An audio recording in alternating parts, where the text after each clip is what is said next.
literally, it's time for the draft. Best non-quarterbacks in the AFC East. Trivia question for you, Chris. Name the Giants and Jets to make cameo appearances in The Sopranos. One of each. One of each. I know one of them. I know, I watched The Sopranos back in the day. I'm not as good as you and Matt Casey, who I think still watch reruns and all that. All right, man, who was the Jets guy? I want to say I'm going to go with Michael Strahan on The Sopranos. Is that right? No, of the Jets? No, the Giants, of course. Right. I'm wrong about that, anyways. All right, the Jets. I was going to go. I'm trying to think of the time period of what makes sense there. I really do not remember. Think time period and ethnicity. So you're telling me there was an Italian stallion on the Jets that I can't think of there that I'm missing? All right, I give up. I'm wrong. I don't know that anyone call him a stallion, especially not Bill Belichick. Eric Mangini. Oh, Mangini. That's right. Man, what were they at, the restaurant, and he sees him there for the first time, right? Isn't that what happens? They were at Vesuvio, and he went to say hi to the man genius. Also, Sir Lawrence of the Meadowlands for the Giants, a guy who recently signed a jersey, bad mother something. It was Lawrence, huh? Yeah, man. Yes. I thought I remembered Lawrence in there, but I couldn't remember, so I went with Michael Strahan. But all right, good. Yeah, that's Any Given Sunday, not a great movie, but Lawrence Taylor was really good in that. Well, yeah. I mean, he played himself. I mean, so it wasn't hard. He got to play a crazy psycho outside linebacker in a lot of ways. So yeah, agreed. Lawrence was pretty damn good in it for sure. All right, I'm glad I got the first pick in this one because there's one guy that stands out above all others, and then it gets difficult. Give me Stefon Diggs. After that, who the hell knows? But I'm taking Stefon Diggs. Yeah, I hear you. I think he is certainly right there in the conversation for that. He's just he's the best receiver, and I guess you look at it and you go, he's the best maybe offensive weapon in the division, at least right now as we sit here. So I'm not mad at you. He was the first name I wrote down too, Mike. I'm going to go with Xavien Howard. I think that's the next guy I'm going with. It's without a doubt, one of the best corners in football. Got the best ball skills out of any corner in football. That's for sure. I mean, catches the ball like a wide receiver. Ball gets around him, catches it. Plays a lot of man-to-man coverage in that Brian Flores scheme. So he covers the top receiver, the second receiver, follows him around the field, all of those type of things. Xavien Howard, in all facets of coverage, is phenomenal. So I'll go with him. That was my second guy, without question. Very, very good. Look at this pick here, Check Mike. Out the catch. Remember this one with Mahomes? with the throw. And you don't see DBs make catches like that. Takes it away from Tyreek Hill. Wow. Yeah. Pulling it in with his right arm, tucking it away, and hitting the ground and holding on to it. I'm going to go with the guy that the Patriots have done their best to hide. I am. And even though they applied the second-round tender, nobody offered him a contract. I guess they thought the Patriots would match it. I don't know. He'll be an unrestricted free agent next year. J.C. Jackson, I think he overcame Stephon Gilmore last year. The interception totals were tied close to right there Howard. with Xavien Howard. Behind. No doubt. But they've done their best. Not a starter. Wasn't on the Pro Bowl roster. Right. But it's clear that he's a legitimate piece of that defense, and they're going to have a hell of a decision to make after this year because I don't think he's going to fall in line with the Patriot way and take whatever they offer and just be happy to stay in New England. No, that's right. I mean, I'm trying to think off the top of my head here. J.C. Jackson, was he a free agent or late round pick, right? Or I can't remember. Undrafted free agent. Undrafted free agent. Where this is, again, where you're scouting and due diligence. I mean, this guy was one of the top recruits. Yeah, he had a little few off-the-field issues in college. That's really what led him to being undrafted. He had to transfer schools, all those things.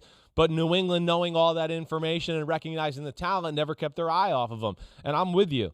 I mean, we remember me talking about it last year. They would start McCourty the first drive of the game, and I'd go, well, there, McCourty let 3 catches for a touchdown, and now they're down 7-0 because, they wanted to be able to say J.C. Jackson wasn't starting for contract negotiation purposes. What? And let's fast forward. Let's Yeah. say they get to the Super Bowl. Will J.C. Jackson be curiously benched the entire game as he heads to free agency like Malcolm Butler was 4 years ago? I say that only half joking. It is. You never know. I mean, you're right. You never know. And you can break, a really, who knows, a simple rule, anything. You never know with Bill. He could, hold everybody accountable that way. I think I got to, man, I don't really want to do this, but I think I got to go the corner opposite of J.C. Jackson. I got to go Stephon Gilmore. I do. I mean, he's still one of the 5 best corners in the game. And I listen, I think, the 2 guys in Baltimore, Jalen Ramsey, Xavien Howard, the 2 guys you just mentioned, I don't know. Those might be, and Jair Alexander, those might be the top corners in the game for me right now. But Gilmore, a little bit of a down year last year. We know that. He had the injury, missed some games and all that. But still, I mean, top-notch player. I don't know if this will be the last year in New England or whatever, but he's still got some really good years left in front of him. Still has his speed, still tackles willingly. He's smart with how he plays the position and everything like that. And just like the other guys, he's an island corner. Oh, I got this guy? Cool. All right, coach, do whatever you got to do with the rest of the defense. I always love those kind of corners. One of the few guys Belichick paid market value to before this year and worked out well. After seeing him for 5 years with the Bills, they knew exactly what they were getting, and he's taken his game to an even higher level, so I like that one. I'm going to go Quinnen Williams next. I want to give the big guy some love.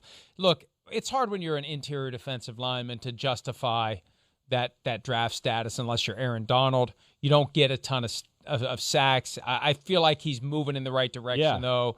I think we saw some of it last year, and now that they get some better players around him and maybe get a little better offense, so you're in some better situations on defense where you're not getting steamrolled and the offense is pressing, and maybe you can disrupt even more and pin the ears back as defensive linemen do when you actually have a lead in a game. I think we're going to see even more from Williams this year. Agreed. He was borderline dominant at the end of the year. You asked the Rams how they felt about Quinnen Williams when the Jets beat them that day. How they 2 guys couldn't block him. He I think really, like you're saying, kind of took that step to go like, okay, he looks like a top 5 pick now. Like, I think he's there. And your points, I think, with the supporting cast around him are correct. 1, the defensive scheme, I think, will fit him. 2, hey, now the defensive line's got to think about Sheldon Rankins and Carl Lawson, rushing the quarterback and blocking them. So he should be able to see some favorable matchups. But I think there's a good chance we're talking about him as one of the better D linemen in football when this season's over. All right, I'm going to stay with the Jets too. I'm going to give E.J. Mosley a little love here, a guy that's long forgotten.